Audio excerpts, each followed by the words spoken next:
finishing department? This is some of the guitars are sitting in cure right now. We have a slew of them in the spray booth that I can't take you in there unless we were to suit up. It's pretty caustic in there. But we can take you into the actual finish. And when you say it's caustic, it's because you guys are using nitro. Exactly. Yeah, that's a traditional finish that we really believe in. We think it looks better. One advantage of it is it's much easier to repair than a poly finish too. So it has a lot of advantages. It feels good too. It does. It does. It does have a good feel to it. So we like it. It looks good, feels good, and it just seems better on a musical instrument. So talk to me about the process. I mean, some people refer to it as gassing it out, or. Well, this is our Q department. It outgasses. It's a chemical, so we let it outgas, and as it sits, it hardens also, and so the process is usually anywhere from 10 to 15 days, and we let it sit. Otherwise, if we try to polish it out prior to it, the finish just moves around.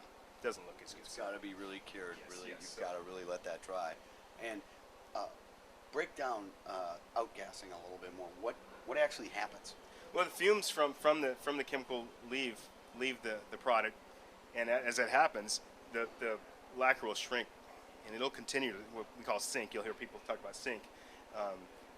It'll shrink into the pores, shrink towards wood. It's like a sweater that's shrinking on you, and you put it in a dryer, and it hardens at the same time. So that's something what we want to have happen. That way, as it shrinks, we can level it by sanding it so it's nice and smooth prior to buffing it. But it's still just fitting like a glove on the instrument. Exactly right. Yeah, that's cool. All right, so from here, I'm going to show you Andrew. He does the pour fill here in the finish department, and this is. Hey, Andrew. Hi, it's nice to meet you. Nice to meet you. What you do here, Andrew?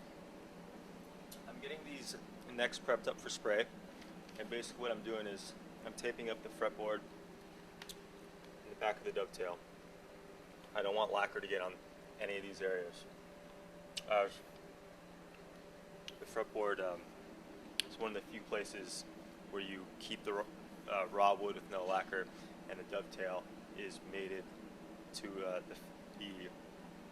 the body of the guitar, and any lacquer on this area would be very bad. Yeah, would basically blow the whole fit of the neck. Yeah. And then I see a big can of naphtha. I mean, you're using that obviously to just get finger oils and things off, or? No, I use the naphtha more in the pour fill to water it down.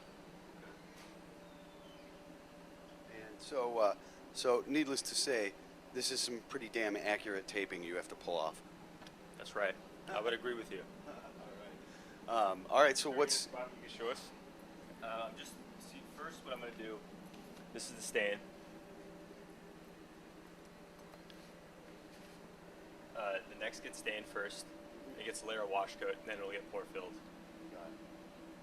And I'm just about to tape this neck right now. Okay. Tape away. Tape away.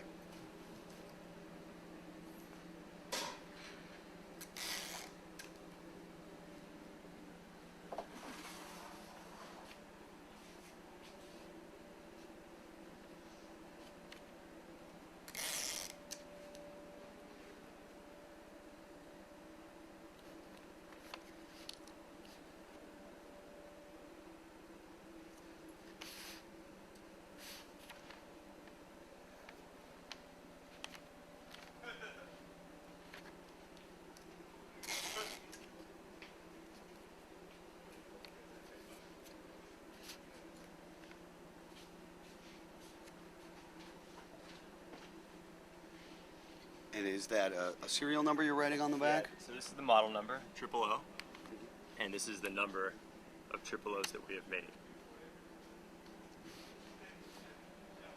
And you're not playing with that knife. No, very sharp.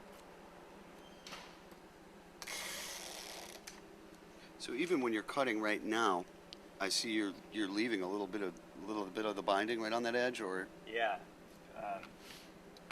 What you want is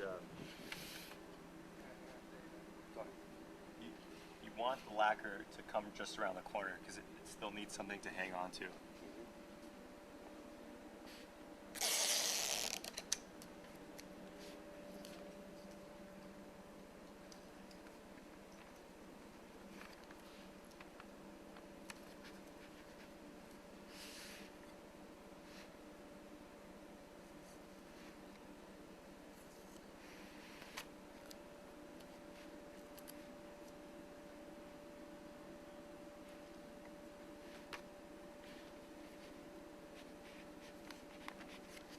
can wrap a mean birthday present. That's right. That's what he did before he came here. That's Got it. but Got it's a it. lot more fun making guitars. All right, well, thanks a lot. So this is the setup room. Yes, this is where the guitars start to look like guitars. The necks get glued on, the bridges go on, fretwork happens here. He's lighting stuff up over there. Yes, yes. Yeah, there's certain portions of the guitar that the lacquer needs to be removed, where you put the bridge. Also, where you clamp the neck onto the body, the lacquer needs to be removed. So Paul's taking care of that. He's very serious about it too. But Don't burn me. yeah, there's some manufacturing techniques with poly finish where they glue the bridge right onto the finish, and we don't do that. So you make sure it's It's really wood to wood contact. It's really important. That's awesome. So this is another Firefly, custom Firefly that's in production right now. So once he does that, come over here. Is the neck and the bridge laid out for this particular guitar. So he'll glue the neck on, put the bridge on, do the fretwork, tuners, strings, everything that makes it a guitar, and we move on from here. And Darren has another guitar here with the neck glued on. Hello again, Darren. Hi. So he's about to glue the bridge on. Yeah, neck isn't glued in yet. Yeah, no, just fitting it. So this is a mahogany Adirondack spruce guitar. The top is beautiful. Yeah, yeah, it looks like an old guitar, real streaky Adirondack. So once Darren's glued the neck in, put the bridge in, he'll do what Casper's doing over here. He's done the fret work. He's preparing the fingerboard for the frets. Do the final set of the bridge and the saddle. So come Let's over. check it out. Yeah. In the process of making sure all the frets are level. He already has the bridge and the neck in, the frets are in. After he does this, he'll make a nut for this and the saddle. And it's on its way to being played as a guitar. So you notice he has those ear muffs on. It's not necessarily, they help with noise, but mostly he shuts out because he has a Walkman in there.